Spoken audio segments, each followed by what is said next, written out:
Bukankah kita tahu bagaimana dahulu di zaman jahiliyah mereka tidak dianggap, mereka disembarangi, mereka dikucilkan bangsa-bangsa Arab.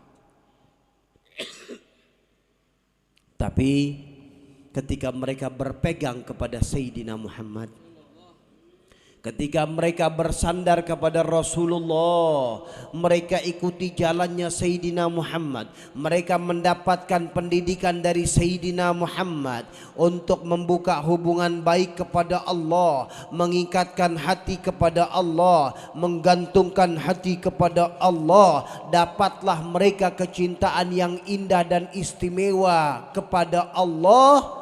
Antara hamba kepada Allah mempunyai hubungan yang baik, maka Allah perbaiki hubungannya di dalam kehidupan dunia, maka mereka pun menjadi pemimpin-pemimpin di muka bumi.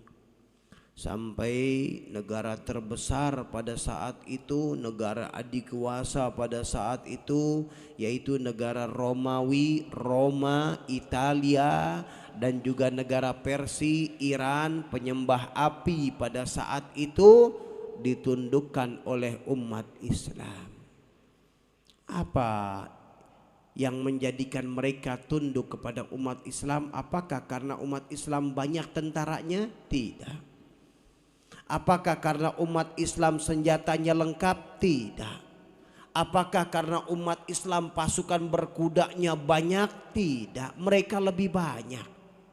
Apa yang menjadikan keistimewaan yang ada pada umat Islam? Yang menjadi keistimewaan pada umat Islam, mereka umat Islam punya Allah. Mereka mempunyai Allah yang tidak dimiliki oleh orang-orang yang non-muslim, sehingga umat Islam tahu pemenang adalah yang ditentukan oleh Allah. Pemenang adalah yang bagaimana punya kedekatan kepada Allah, maka mereka bersandar kepada Allah. Allah jadikan kemenangan pada umat Islam.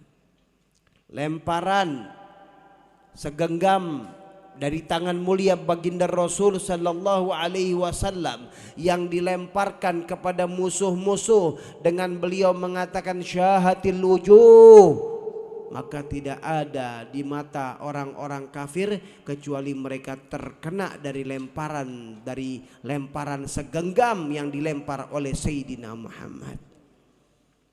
Bagaimana bisa sampai lemparan itu? Wa ma ramaita idh ramaita walakinallaha ramah. Bukanlah engkau yang melempar ketika engkau melempar, akan tetapi Allah yang menyampaikan ke mata-mata mereka. Ini senjata umat Islam yang perlu digarap kembali.